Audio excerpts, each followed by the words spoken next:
ఈరోజు ప్రపంచ ఆస్మా దినం, world asthma day. Make inhaled treatments accessible to all అనేది ఈ సంవత్సరం యొక్క నినాదం. అంటే ఈ విధంగా వాటిని మనం ఈ విధంగా మూసుకున్న ఊపిరితిత్తులను ఈ విధంగా చేయటం అనేది. ఈ విధంగా ఎందుకు అవుతుంది? అలర్జీ వల్ల, ఆస్మా వల్ల అవుతుంది. దీని మూల కారణం ఏంటి అనేది ఇప్పుడు వెతుకుతుంటే ఇది గట్లో ఉందని చెప్పి తెలిసింది. అంటే గట్ మైక్రోబయోమ్ అంటాం. అంటే మన పెద్ద పేగుల్లో ట్రిలియన్స్ ఆఫ్ బ్యాక్టీరియా ఉంటాయి. అంటే billions and billions of bacteria ఉంటాయి. ఇందులో మంచి బ్యాక్టీరియా ఉంటుంది, చెడ్డ బ్యాక్టీరియా ఉంటుంది. చెడ్డ బ్యాక్టీరియా వల్ల ఈ ఇన్ఫ్లమేషన్ వస్తుంది అని చెప్పి ఇప్పుడు రీసెర్చ్ చెబుతా ఉంది. అది మూల కారణం. సరే, ఇప్పుడు ఉన్నటువంటి జబ్బుని ఇన్హేల్డ్ ట్రీట్మెంట్స్ ద్వారా మంచిగా చేసుకోవాలి. కానీ ఇది రాకుండా ఫ్యూచర్లో ఉండాలి అంటే మన గట్ బ్యాక్టీరియాలో మంచి బ్యాక్టీరియా ఎంత ఉంది, ఒక్కొక్క దాని రేషియో ఎంత ఉందో తెలుసుకోవాలా. చెడు బ్యాక్టీరియా ఎంత ఉన్నాయి, వాటి రేషియోలు ఎంత ఉన్నాయో తెలుసుకోవాలా.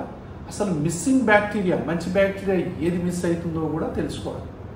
దానివల్ల ఆ గట్ చెక్ అనేటటువంటి పరీక్ష వల్ల ఇవన్నీ తెలుస్తాయి. ఏది మంచి బ్యాక్టీరియా, ఏది చెడు బ్యాక్టీరియా, ఏది మిస్సింగ్ బ్యాక్టీరియా తెలుస్తాయి. తెలిసిన తర్వాత దానికి తగ్గటువంటి మనకు ట్రీట్మెంట్ అందుబాటులోకి వస్తుంది. అంటే ఏంటి?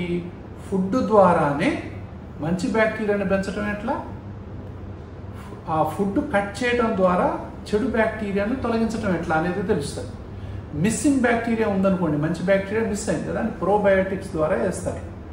ప్రోబయాటిక్స్ని ఎరువు వేస్తే మనం కనుక కొన్ని మిలియన్ బ్యాక్టీరియాలు వేసినాం అనుకోండి, అది బిలియన్ కావాలంటే దానికి ప్రీబయాటిక్ కావాలి. అంటే ప్రీబయాటిక్ అంటే ప్రోబయాటిక్కి ఆహారం అది కావాలి. ఇప్పుడు ప్రీబయాటిక్ అంటే ఏంటి? ఉదాహరణ మన ఆహారంలోనే ఉంటుంది. అది ఏంటిది? ఎల్లిపాయలు కావచ్చు, ఉల్లిగడ్డలు కావచ్చు, బనానా కావచ్చు, ఓట్స్ కావచ్చు, తర్వాత డ్రై ఫ్రూట్స్ కావచ్చు, బెర్రీస్ కావచ్చు, దాని తర్వాత కూరగాయలు కావచ్చు, అన్ని రకాల ఆకుకూరలు కావచ్చు. ఇవన్నీ కూడా ప్రీబయాటిక్. ఫైబర్ డైట్ అంటాం. నేచర్ నుంచి వచ్చేటటువంటి ఫైబరే ప్రీబయాటిక్ ఈ బ్యాక్టీరియాలు. కాబట్టి వాటి యొక్క సంఖ్య పెరుగుతుంది. అప్పుడు మనకు ఆరోగ్యం అనేది మెల్లమెల్లగా మెరుగుపడుతుంది. ఈ లోపల ఉన్నటువంటి డిస్టర్బెన్స్ అంతా తగ్గిపోద్ది. ఈ తగ్గిపోవడానికి ఏంటంటే గట్ మైక్రోబయోమ్ని మంచిగా చేసుకోవడం అనేది ఇప్పుడు ఫ్యూచర్లో వస్తున్నటువంటి కొత్త ఆవిష్కరణలు.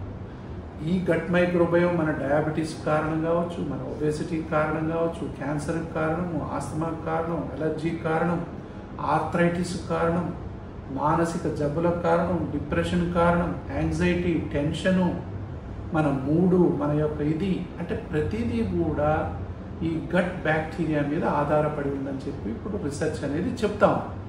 వీటిని తెలుసుకోవటం కోసం గట్ చెక్ అనేటటువంటి మల పరీక్ష, అంటే 2 స్పూన్లు, చిన్న స్పూన్లు ఒక టెస్ట్ ట్యూబ్లో గనక మనం ఆ మలాన్ని పట్టుకుంటే ఎలా పట్టుకోవాలనేది ఎక్స్ప్లెయిన్ చేస్తాము. పట్టుకున్నట్లయితే దాన్ని టెస్ట్కి పంపిస్తే ఆ టెస్ట్ ద్వారా ఏమేమి మంచి బ్యాక్టీరియాలు ఉన్నాయి, ఏమేమి చెడ్డ బ్యాక్టీరియాలు ఉన్నాయి, ఏమేమి మిస్ అవుతున్నాయో తెలిసిపోతుంది. దానివల్ల మనం ఆహారం ఏం తీసుకోవాలో మనకు ఒక లాంటి డిజైనింగ్ వస్తుంది. అంటే ఏంటి?